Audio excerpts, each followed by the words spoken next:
আজকের ভিডিও জামাত ইসলামীর বন্ধুদের হয়তো ভালো লাগবে না, কিন্তু এটা হইতেছে কুইনাইনের মতো, বুঝিছাও? ডাক্তার মানুষ তো, তাই তিতা ওষুধ দিতে হয় মাঝে মাঝে। এই নির্বাচনের পরে অনেকের মনে একটা হতাশা, জামাত কি আদৌ ক্ষমতা আসতে পারবে? আসলে কিভাবে পারবে? অনেকে কইতেছে ক্ষমতায় আসলে জামাত কি করবে সেটা বলে, কিন্তু ক্ষমতায় যাইতে হইলে যা যা করা দরকার তা করে না। কথাটা খুবই মূল্যবান। এটা যারা বলতেছে তারা জামাতের শত্রু না, বরং তারা জামাতের বন্ধু। জামাত যদি আওয়ামী লীগ বিএনপির মতো দল হইতো তাহলে এত কিছু দরকার ছিল না। জামাত একটা পরিবর্তন চায় জন্যে, এবং জামাতে ইসলামী একটা ইসলামী দল জন্যে তার ক্ষমতায় যাওয়ার পথটা কুসুমাস্তীর্ণ না। আজ আপনাকে বলি, ধরেন আপনি নিজের বিবেক দিয়া বলেন তো, বাংলাদেশের সবচেয়ে বড় সমস্যা তো দুর্নীতি, লুটপাট, তাই না? কারা এটা থামাইতে সবচেয়ে বেশি কমিটেড? কার কমিটমেন্টে আস্থা রাখবেন? নিরপেক্ষভাবে বিবেককে কাজে লাগায় বলেন। বিএনপি বিএনপি একটা গভীরভাবে দুর্নীতিগ্রস্ত দল, চোর বাটপারে ভর্তি, 59% ক্যান্ডিডেট ঋণ খেলাপি, ব্যাংকে টাকা মারছে, আর কোনোদিন শোধ দিতে যেন না হয় তাই বিএনপির হয়ে ইলেকশন করছে।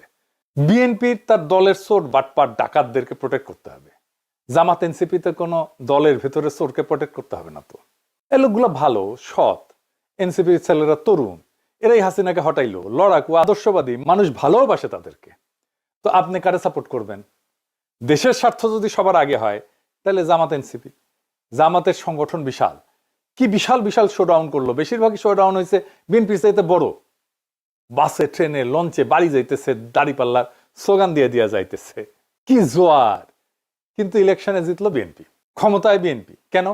তার উপরে বাংলাদেশে বাস্তবতা অনেকদিন থেকে রাজনীতিতে একটা নতুন জিনিস দাঁড়িয়েছে, ক্ষমতায় টিকে থাকাই হইতেছে আসল কথা, নৈতিকতা পরে। এনে ক্ষমতা যেন নিজেই নৈতিকতার জায়গা নিয়ে ফেলছে। আর ক্ষমতাবান, আমি যাদেরকে বাঙ্গু এলিট বলি, তারা যেভাবেই হোক ক্ষমতাকে ধরে রাখে, তাদের ক্ষমতার বৈধতার জন্য ন্যারেটিভ তৈরি করে। তার জন্য বুদ্ধিজীবী আছে, মিডিয়া আছে। জামাত ক্ষমতায় আসবে শুনলে পুরো এস্টাবলিশমেন্ট, আমলাতন্ত্র, এলিট, এরা যে বন্দোবস্ত চলে কাইপা ওঠে একেবারে। আসল কারণ হইতেছে যে এরা তো এমন একটা সিস্টেম গড়ে তুলছে যেখানে চেয়ার টেবিল পর্যন্ত ঘুষ খায়। জামাত ক্ষমতা আসলে তো ঘুষ খাওয়া বন্ধ হয়ে যাবে। জামাত থেকে বাঁচতে চায় কারণ তারা মনে করে যে জামাত আসলে ঘুষ বন্ধ হয়ে যাবে, দুর্নীতি বন্ধ হয়ে যাবে। এটা তো বলতে পারে না। বলে নারীদের বন্দি করবে, দেশকে পিছনের দিকে টেনে নিয়ে যাবে, দেশকে আফগানিস্তান বানাবে। আর নুরুল কবির মনে করে সন্ধ্যা গেলে ঢাকা ক্লাবে গিয়ে মাল টানতে পারবে না, ওটা বন্ধ হয়ে যাবে। নুরুল কবির যে কইছে জামাতের হাত থেকে বাঁচার জন্য বিএনপিকে ভোট দিছে, জামাত করবে এটা কি যেটা দেখে ভয় পাইছে নুরুল কবিরেরা? আমি তো আর কিছু দেখি না যে মদ খেতে না পারা ছাড়া। বাংলাদেশে সৎ মানুষ হইলে, নৈতিক হইলে খুব সমস্যা, খুবই সমস্যা। আমি একটা প্র্যাকটিক্যাল এক্সাম্পল দিই আমার পেশা থেকে। আপনি যদি সৎ প্র্যাকটিসিং ডাক্তার হন, আপনাকে একটা দুর্নীতিগ্রস্ত চক্রের মধ্যে ঢুকতেই হবে, এর মধ্যে ঢুকে যেতে হবে। আপনি প্র্যাকটিসই করতে পারবেন না এর মধ্যে না ঢুকলেন। আপনি সৎ থাকতে চাইবেন, পারবেন না, পারবেনই না, একেবারেই পারবেন না। রুগী পাবেন না। রুগী যায় যেখান থেকে, ওই যে ফ্রন্ট ডেস্ক, ওইখানে আপনার অ্যাপয়েন্টমেন্টই না হবে না, বলা হবে আপনি দেশে নাই, আজকে আসবেন না, অসুস্থ, আরো নানা কথা ঘুরে বেড়াবে বাতাসে, বলা হবে আপনি ইমার্জেন্সি টাইমে পাওয়া যায় না, আপনারে ফোন করলে আপনি ধরেন না, আপনি রুগীর সাথে খারাপ ব্যবহার করেন, আপনি রুগী মেরে ফেলেন, আপনি সিজার করতে যায় বাচ্চার পাশা কেটে ফেলেন, আপনার চাকরি চলে যায়, যায় অবস্থা। আসেন কয়েকদিন, দেখেন কয়দিন থাকে। এই তো সেদিন ওটির টেবিলে একটা রুগী মারা গেল, আপনি শেষ। আপনার মেধা দিয়ে কি করবেন? আপনার ক্লিনিক্যাল স্কিল দিয়ে কি করবেন? আপনি তো ফেল ওই গেটকিপারের কাছে। এটা হইল শাখের কড়া, যাইতেও কাটবে, আসতেও কাটবে। এই নৈতিকতা। নৈতিক থাকলে টিকবেন না, করাপ্ট হলে টিকবেন, কিন্তু নৈতিক থাকতে পারলেন না। তো মরালের লেজিটিমেসি বা নৈতিক বৈধতা ধরে রাখতে গিয়া রাজনৈতিক কার্যকারিতা যে হারায় ফেলতেছে, এইটার সমাধানটা কি? আবার করাপশনকে গ্রহণ করলে তো মরাল লেজিটিমেসি, নৈতিক বৈধতা হারায় চলে যায়। এই দ্বন্দ্বটাই হইতেছে একটা স্ট্রাকচারাল কনফ্লিক্ট। সমস্যাটা শুধু ইসলামপন্থীদের না, কারণ আমার মতো টাইপের বামেরা আসলেও একই সমস্যা পড়বে। সমস্যা হলো বাংলাদেশের রাষ্ট্র ব্যবস্থা এমন ভাবে গড়ে উঠছে সেখানে ক্ষমতা টিকায় রাখা সবচেয়ে বড় লজিক। এই পরিবেশে যে দলই আসুক শুধু নৈতিক হইলে টিকবে না, শুধু ক্ষমতা খেলা নামলে নৈতিকতা হারায় ফেলবে। অর্থাৎ নৈতিক রাজনীতি এবং রাষ্ট্র ক্ষমতার বাস্তব লজিকের মধ্যে একটা সংঘাত হবে। ক্ষমতার বাস্তব লজিক বলতে কি বোঝায় আসলে আরেকটু বুঝে দেখি। মানে রাষ্ট্র যেভাবে বাস্তবে কাজ করে, ক্ষমতা যেভাবে টিকে থাকে এবং শাসন যেভাবে পরিচালিত হয়, সে কাঠামোগত নিয়মগুলো একটা নৈতিকতা বা আদর্শের বাইরে যায় কাজ করে। এটার সাথে নৈতিকতার কোনো সম্পর্ক নাই। এটা ব্যক্তিগত নৈতিকতার প্রশ্ন না, এটা সিস্টেমের লজিক। তাত্ত্বিকভাবে রাষ্ট্রের কাজ হইতেছে ন্যায় বিচার, জনকল্যাণ, নাগরিকের অধিকার রক্ষা করা, কিন্তু বাস্তবে অনেক রাষ্ট্র সবচেয়ে বড় লক্ষ্য হয়ে যায় ক্ষমতা ধরে রাখা। এর মানে বিরোধীকে দুর্বল করা, প্রশাসনের নিয়ন্ত্রণ রাখা, আইনকে রাজনৈতিকভাবে ব্যবহার করা, নিরাপত্তা কাঠামো নিজের অনুগত রাখা, এটাই ক্ষমতা টিকায় রাখার লজিক। আপনি যদি পুরাপুরি নৈতিক অবস্থানে থেকে বলেন সব দুর্নীতিকে আমি শূন্য করে দেবো, সব দুর্নীতিবাজকে শাস্তি দেবো, দলীয়করণ বন্ধ করব, রাষ্ট্রযন্ত্র নিরপেক্ষ করব, তাহলে কি সমস্যা হয়? কারণ সমস্যা যেটা হয় তা হইতেছে রাষ্ট্রযন্ত্র আগে থেকে রাজনৈতিকভাবে বিন্যস্ত থাকে। কিন্তু আমাদের মতো অনুন্নত দেশে যেখানে রাষ্ট্রীয় প্রতিষ্ঠান দাঁড়ায় নাই, তারা একটা সিস্টেম করে নেয় ক্ষমতা চালানোর জন্য, যেটারে বলে বন্দোবস্ত।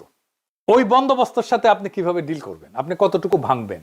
ভাঙলেই বন্দোবস্তের বেনিফিশিয়ারিরা কি ছিটকে পড়বে? যারা ছিটকে পড়বে তাদের কি হবে? আপনি কি দুর্নীতি একদম শূন্য করে ফেলবেন? সরকারি কর্মচারীদের সংসার চলবে? তাহলে এটা তো ভয় পেয়ে যাবে, ভয় পেয়ে উল্টাপাল্টা বকা শুরু করবে, নারীদের বন্দি করবে, আফগানিস্তান বানায় ফেলবে, আমেরিকা স্যাংশন দেবে। হালা কয় না যে আমার তো ঘুষ খাওয়া বন্ধ হয়ে যাবে। তাই আপনি একদম যদি আদর্শবাদী হন, রাষ্ট্রযন্ত্র আপনার বিরুদ্ধে কাজ করা শুরু করবে। তাই করে। এইটাই সায়েন্স, এটাই কনফ্লিক্ট, এটাই সংঘাত, এইটারে আপনাকে ডিল করতে হবে। তাহলে এটা ভাঙতে হলে কি করা দরকার? এটাকে ভাঙতে হলে নৈতিকতা এবং দক্ষতার সম্পর্ক নতুন ভাবে নির্মাণ করতে হবে। 1 নাম্বার, আপনার মরাল ইন্টেন্ট বা মরাল লক্ষ্য, মরাল ইচ্ছা, নৈতিক ইচ্ছাটা ইনস্টিটিউশনাল কমিটমেন্ট দেখাইতে হবে। আমরা ভালো, এটা কাজ করবে না, বরং বলতে হবে আমরা সংবিধান মানবো, আমরা নির্বাচনী প্রক্রিয়া বদলাইতে চাইলে আইনি পথে বাধা দেব, আমরা ক্ষমতায় গেলে কোনো প্রতিষ্ঠান স্পর্শ করব না, এইটা আমরা লিখিতভাবে বলতেছি। অর্থাৎ ইচ্ছা না, কাঠামোগত প্রতিশ্রুতি দিতে হবে। আমরা মরাল পুলিশিং করব না, আমরা জাতির সমৃদ্ধি বাড়াবো এমনভাবে যেন কাউকে হারাম উপার্জনের খাবার সন্তানের মুখে তুলে দিতে না হয়। আমরা ক্ষমতায় এসে কারো পেটে লাথি মারবো না, নিজের সম্পদের জন্য যেন নিজের গ্লানি সইতে না হয় এই ব্যবস্থা আমরা করব। আমরা ধরবো শীর্ষ দুর্নীতিবাজদেরকে, এক্সাম্পল তৈরি করবে এমন ইস্যুগুলাই ধরবো। আমরা এস আলমরে ধরবো, আমরা আদানিরে ধরবো, আমরা সালমান এফ রহমানরে ধরবো। এরপরের বিষয় যেটা হইতেছে সেটা ভিকটিম ন্যারেটিভ থেকে বের হইতে হবে। সবসময় যদি আপনি বলেন আমাদের মারছে, আমরা মারা খাইতেছি, এটা সত্য হইলেও রাজনৈতিকভাবে দুর্বলতার বার্তা দেয়। মানুষ এমন কাউকে নেতা মানে না যারা নিজেদেরকে রক্ষা করতে পারে না। মানুষ হ্যাডোমালা লোকদেরকে নেতা মানে। আপনি সমবেদনা পাবেন, আহা উহু করবে, মেলা কিছু বলবে, কিন্তু ছাপ্পা মারবে যে ধানের শীষে, বলে আরে দূর, ওদেরকে তো ভোট দিলে ওরা রাখতেই পারে না, ওদেরকে তো মাইরা ছাপা করে দেয়। এর বদলে নিজেদেরকে বিকল্প শাসক হিসেবে, শক্তিশালী শাসক হিসেবে উপস্থাপন করেন, রাজপথে নিজের শক্তির জানান দেন, রাজনৈতিক কর্মসূচি থামাইবেন না। এই কাজটা এনসিপি জামাত উভয় করতে পারে। আপনার বিকল্প শাসক হইতে হলে আপনার বিকল্প কালচার থাকতে হবে। মনে রাখবেন, আপনি শুধু ভুক্তভোগী না, আপনি বিকল্প শাসক। তবে সব নির্যাতনের ডকুমেন্টেশন রাখবেন, মামলা করবেন, ভিকটিমের বাসায় যাবেন, কোনো ভিকটিম যেন না থাকে যার বাসায় আপনি যান নাই। মানে রাষ্ট্র যদি দুর্বল আর দুস্থদের পাশে দাঁড়াইতেই না পারে, তাহলে ওই রাষ্ট্র থেকে লাভটা কি বলেন? আজ প্রশ্ন একটাই, এই রাষ্ট্র কার জন্য? ঢাকা ক্লাবের বারান্দায় বসে যারা ক্ষমতার গল্প লেখে, মদ খায় তাদের জন্য, নাকি সেই বৃদ্ধার জন্য যার হাতে থালা আছে কিন্তু থালায় খাবার নাই? এই রাষ্ট্র কি তাদের, নাকি শুধু বন্দোবস্তের? সেই বন্দোবস্ত যে বন্দোবস্ত এতদিন ধরে চলে আসছে। আমরা রাজনীতি করতেছি তো ক্ষমতার জন্য না, আমরা রাজনীতি করতেছি মর্যাদার জন্য, ওই মানুষগুলোর জন্য। কিন্তু মনে রেখেন, মর্যাদা ভিক্ষা করে পাওয়া যায় না, মর্যাদা সংগঠিত শক্তি দিয়ে অর্জন করে নিতে হয়। আমরা শুধু ভালো মানুষ হলে চলবে না, আমাদের প্রমাণ করতে হবে আমরা শাসন করতে পারি, আমরা অর্থনীতি বুঝি, আমরা রাষ্ট্র বুঝি, আমরা ন্যায় বুঝি, আমরা ইনসাফ বুঝি, আমরা ভয় পাই না। যেদিন মানুষ দেখবে এই শক্তি নৈতিক, দক্ষ এবং স্থির, সেদিন এই বন্দোবস্ত কাইপা যাবে। কারণ তখন মানুষজন আরো ব্যাপকভাবে আমাদের পিছিয়ে এসে দাঁড়াবে। আজ যারা ভয় দেখায়, যারা ন্যারেটিভ বানায়, তারা জানে সময় বদলাইতেছে, বদলাই গেছে অলরেডি। এই লড়াই তো কারো বিরুদ্ধে না, এই লড়াই ওই বৃদ্ধার পক্ষে, এই লড়াই ওই শিশুটার পক্ষে, সেই শ্রমিকের পক্ষে, সেই দরিদ্রের পক্ষে যার ঘামে দেশ চলে কিন্তু যার ঘরে আলো জ্বলে না। তাই লড়াই থামবে না, সংগঠন থামবে না, আত্মবিশ্বাস ভাঙবে না। কারণ আমরা শুধু বিরোধী না, আমরাই আগামীর শাসক, আমরাই আগামীর রাষ্ট্র ক্ষমতা, আমরাই আগামী শাসক হওয়ার প্রস্তুতিতে আছি।